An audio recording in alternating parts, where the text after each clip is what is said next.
ଶ୍ରୀକୃଷ୍ଣ କୁହନ୍ତି, ଯାହା ଘଟେ ତାହା ଭଲ ପାଇଁ ହୁଏ। କେତେବେଳେ ଜୀବନ ଆମକୁ ଏପରି ପରିସ୍ଥିତିରେ ପକାଏ ଯେଉଁଠାରେ ଆମେ ଅସହାୟ ହୋଇ ମଧ୍ୟ ପରାଜିତ ଅନୁଭବ କରୁ। ଆମେ ଭାବୁଛୁ ଯେ ଏହା ଆମ ସହିତ କାହିଁକି ଘଟୁଛି, କିନ୍ତୁ ସତ୍ୟ ହେଉଛି ଯାହା ଘଟେ ତାହା ଭଲ ପାଇଁ ହୁଏ।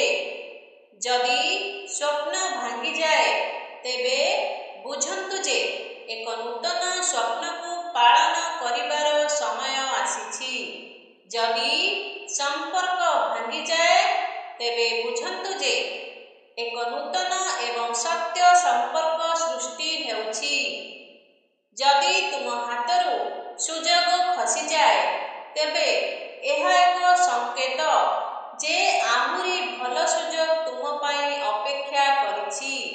ଶ୍ରୀକୃଷ୍ଣ କୁହନ୍ତି, ହେ ପାର୍ଥ, ଯାହା ଘଟିଲା ତାହା ଭଲ ପାଇଁ ହେଲା। ଯାହା ଘଟୁଛି ତାହା ମଧ୍ୟ ଭଲ ପାଇଁ ଘଟୁଛି ଏବଂ ଯାହା ଘଟିବ ତାହା ମଧ୍ୟ ଭଲ ପାଇଁ ହେବ। ପ୍ରତ୍ୟେକ ପରିସ୍ଥିତି ଲୁକ୍କାୟିତ ବାର୍ତ୍ତା ବୁଝାଏ। ଯେତେବେଳେ ପକ୍ଷୀର ବସା ଭାଙ୍ଗିଯାଏ ସେତେବେଳେ ସେ ଅସହାୟ ହୋଇଯାଏ ଏବଂ ପରବର୍ତ୍ତୀ ମୁହୂର୍ତ୍ତରେ ଏହି ଉଡ଼ାଣ ତାକୁ ଉଚ୍ଚତାକୁ ନେଇଥାଏ। ଯେତେବେଳେ କୋଇଲା ଉପରେ ଚାପ ପ୍ରୟୋଗ କରାଯାଏ ସେତେବେଳେ କେବଳ ଏହା ହୀରା ହୋଇଯାଏ। ଯେତେବେଳେ ରାତି ସବୁଠାରୁ ଅନ୍ଧାର ହୋଇଯାଏ ସୂର୍ଯ୍ୟ ଉଦୟ ହେବାକୁ ଯାଇଥାନ୍ତି। ଶ୍ରୀକୃଷ୍ଣ କୁହନ୍ତି ଯେ ଜୀବନ ନିଜେ ସୁନ୍ଦର ହୁଏ ନାହିଁ, ଏହାକୁ ନୂତନ କରିବା ପାଇଁ ଆମକୁ ପ୍ରାର୍ଥନା, ନମ୍ରତା, ତ୍ୟାଗ ଏବଂ ପ୍ରେମ ଭଳି ଗୁଣ ଗ୍ରହଣ କରିବାକୁ ପଡ଼ିବ। ଏହି ଜଗତ ମରଣଶୀଳ କିନ୍ତୁ ଆମର କର୍ମ ଅମର। ପ୍ରତ୍ୟେକ ନୂତନ ସକାଳ ଏକ ନୂତନ ସୁଯୋଗ ଆଣିଥାଏ, କିନ୍ତୁ ଯାହା ଚାଲିଯାଇଛି ତାହା ଶିକ୍ଷା ଦେବା ପାଇଁ ଆସିଥିଲା। ଯାହା ଆସିବାକୁ ଅଛି ତାହା ବିତିଯାଇଥିବା ଅପେକ୍ଷା ଭଲ ହେବ। କେବଳ ଏହି ବିଶ୍ୱାସ କେବେ ଭାଙ୍ଗିବାକୁ ଦିଅନ୍ତୁ ନାହିଁ। ଚିନ୍ତା କେବଳ ମନକୁ ବ୍ୟସ୍ତ ରଖେ, ଏହା କାଲିର ସମସ୍ୟାର ସମାଧାନ କରେ ନାହିଁ କିମ୍ବା ଆଜିର ଶାନ୍ତି ଦିଏ ନାହିଁ। ଆମେ ପ୍ରାୟତଃ ଯାହା ଆମର ନାହିଁ ତାହା ହରାଇବାକୁ ଭୟ କରୁ।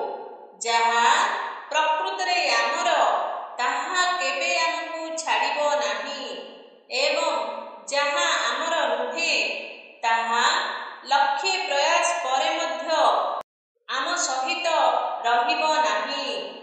ତୁମେ କେବେ ଲକ୍ଷ୍ୟ କରିଛ କି ଯେଉଁମାନେ ପ୍ରାୟତଃ ହସୁଛନ୍ତି ସେମାନଙ୍କ ହୃଦୟରେ ଗଭୀର କ୍ଷତ ଥାଏ? କାରଣ ଏହି ଦୁନିଆରେ ପ୍ରତ୍ୟେକ ବ୍ୟକ୍ତିଙ୍କ ଚିନ୍ତାଧାରା, ଭାବନା ଏବଂ ଯନ୍ତ୍ରଣା ଭିନ୍ନ ଅଟେ। ସମସ୍ତଙ୍କ ଆଖି ସମାନ କିନ୍ତୁ ସମସ୍ତଙ୍କ ଦୃଷ୍ଟିକୋଣ ଭିନ୍ନ ହୋଇଥାଏ। ତୁମେ ଏଥିରେ ଲୁଚି ରହିଥିବା ଯନ୍ତ୍ରଣାକୁ ନିଶ୍ଚୟ ପଢ଼ିପାରିବ। ଜୀବନରେ କରାଯାଇଥିବା ଭଲ କାମ ବ୍ୟର୍ଥ ଯାଏ ନାହିଁ। ତୁମେ କାହା ପାଇଁ କରିଥିବା ଭଲ କାମ କୌଣସି ନା କୌଣସି ରୂପରେ ତୁମ ପାଖକୁ ଫେରିବ। ଯଦି ତୁମେ ସଚ୍ଚା ହୃଦୟ ସହିତ କାହା ପାଇଁ କିଛି ଭଲ କରିଛ ତେବେ ତାହା କୌଣସି ନା କୌଣସି ରୂପରେ ତୁମ ପାଖକୁ ନିଶ୍ଚୟ ଫେରିଆସିବ।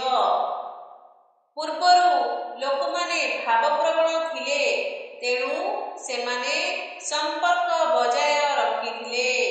ତାପରେ ଲୋକମାନେ ବ୍ୟବହାରିକ ହୋଇଗଲେ, ତେଣୁ ସେମାନେ ସମ୍ପର୍କରେ ଲାଭ ଦେଖିବା ଆରମ୍ଭ କଲେ ଏବଂ ବର୍ତ୍ତମାନ ଲୋକମାନେ ବୃତ୍ତିଗତ ହୋଇଗଲେଣି। ଲାଭ ଥିଲେ ହିଁ ସମ୍ପର୍କ ବଜାୟ ରଖିଥାନ୍ତି। କିନ୍ତୁ ସତ୍ୟ ହେଉଛି ଯେ ଜଣେ ବ୍ୟକ୍ତିଙ୍କ ପ୍ରକୃତ ପରିଚୟ ତାଙ୍କ ମୁହଁରୁ ନୁହେଁ ବରଂ ତାଙ୍କ କଥା, ଚିନ୍ତାଧାରା ଏବଂ କାର୍ଯ୍ୟରୁ ମିଳିଥାଏ।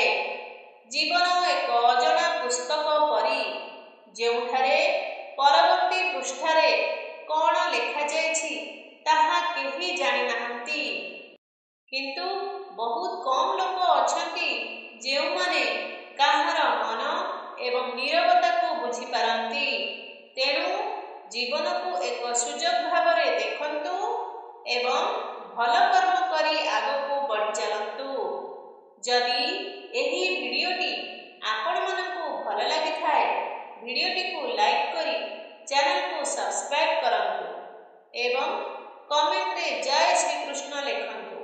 ଏହିପରି ନୂଆ ନୂଆ ଭିଡ଼ିଓ ଦେଖିବା ପାଇଁ